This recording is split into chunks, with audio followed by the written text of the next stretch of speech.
Hello, welcome to Thursday, April 16th. Today is an A-Day, and your quote today is, "The way I see it, if you want the rainbow, you gotta put in the rain," by Dolly Parton. So today we have DLP, independent reading, vocabulary, read aloud, mini lesson, and independent work time.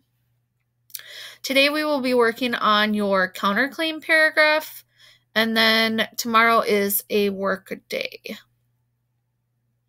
DLP, here's a video for you if you need help with your DLP. And then remember 20 minutes of independent reading. So for today's vocabulary, you have a Kahoot challenge. All you have to do is press Kahoot and it'll take you to your challenge. Your read aloud, it's also found on virtual read aloud in Classroom. And then make sure that you go to the form and answer the question. So today I want you to learn that good writers look at other writers' counter arguments, talk about them in their arguments, and then write a rebuttal. So one way we can do this is by examining a writer's argument through the lens of their counter argument. So this is why I had you guys look up all of those cons to your argument, because this is what's going to help you when you write your counter argument. So when we look at our counterclaim paragraph, we know that we need to have a topic sentence or a transition, logical and emotional evidence, so quotes, facts from the article that you got for your counterclaim, and then say why the argument's not as strong as your claim, or show how the evidence is not valid. This is the rebuttal part, because you want to make sure that you cover your bases and say, no, that's not correct because. So I've given you some sentence starters.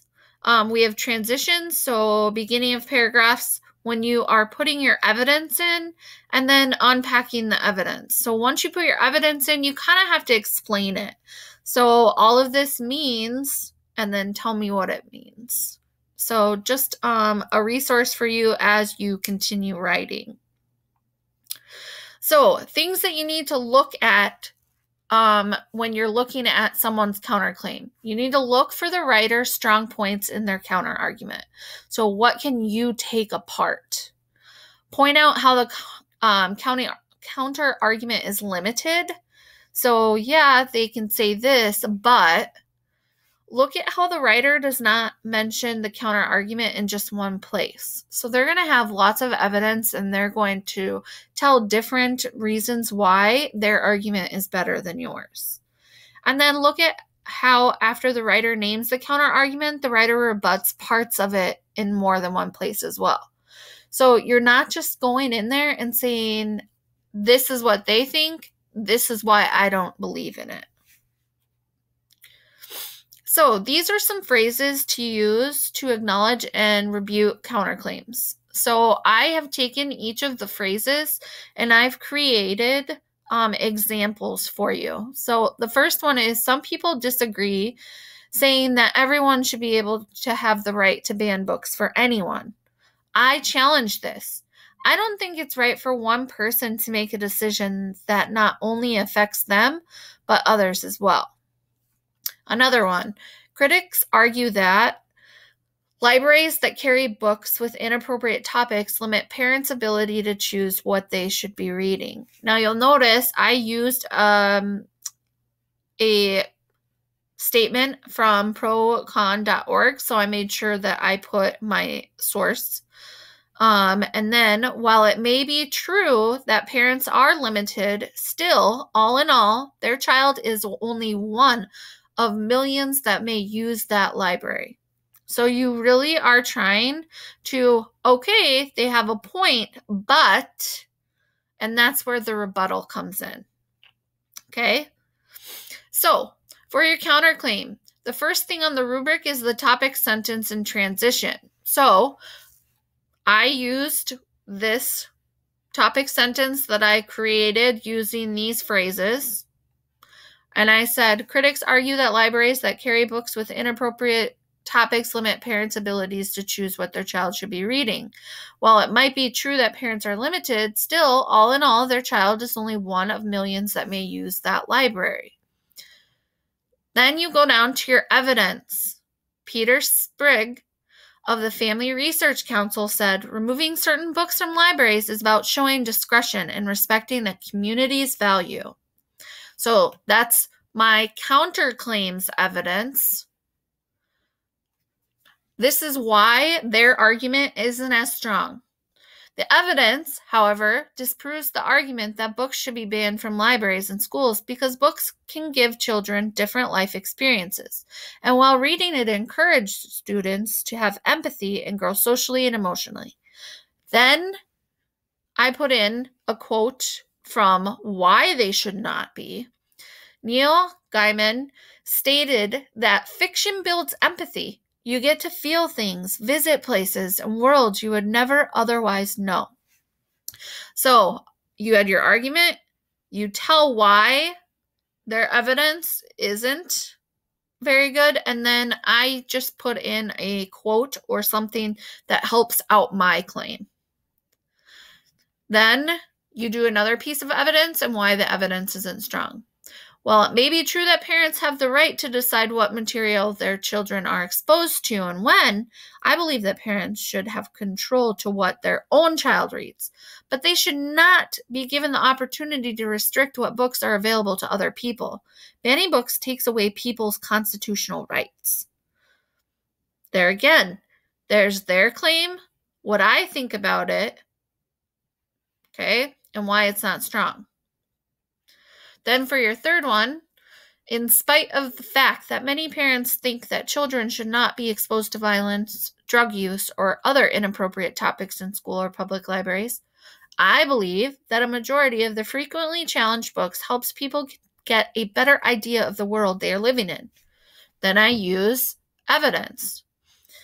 Robbie H. Harris states, I think these books look at topics, concerns, the worry, the fascination that kids have today. It's the world in which they're living in. And then no counterclaim is set until you sum up all of your points. So, a concluding sentence. While parents do have the right to what their own children are reading, I argue that their rights are not the rights of all children, and banning books because of a few parents infringes on our constitutional rights of censorship. So I'm bringing back, okay, they're okay to say that, but, and then you need to throw in what you believe and an example, like I talked about constitutional rights within my essay. So all of those little pieces that I just showed you, this is what it makes, okay? It creates the whole counterclaim complete paragraph. So all those little tiny pieces that we just did makes your paragraph. So your independent work time today is to go down into your argument essay counterclaim. You're going to draft your counterclaim and use the rubric to guide you.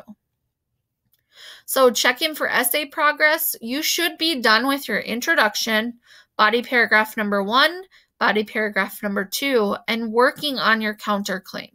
Now, I'm going into your introductions in the next few days and your body paragraphs and writing private comments. So please make sure that you are checking those.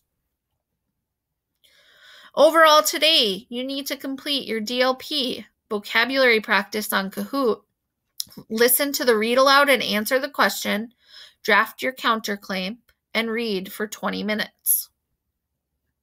Today's office hours are different. I'm only available from 8 to 9:30 today. If you email me after that, that's fine. I'll get back to you as soon as I can. But I have meetings from 1 to 5, and I have a virtual meeting with C Block during the 12 to 12:30 time. So 12 to 12:30 today, C block. Make sure that you go into Google Classroom. You'll see a link for Google Meet, or watch the little video that I prepared yesterday under resources in Classroom. Have a great day, guys.